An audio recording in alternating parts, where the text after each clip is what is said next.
এই দেখো বন্ধুরা, কুরকুরি যে মগ থেকে জল খায় সেই মগের মধ্যে এখন নুন চিনি গুলিয়ে রাখবো। ওর কালকে 3-4 বার বমি করেছে।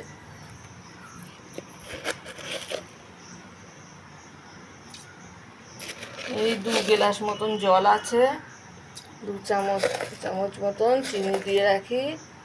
চিনিগুলো ভিজে গেলে তারপরে গুলিয়ে দেবো কিছু দিয়ে।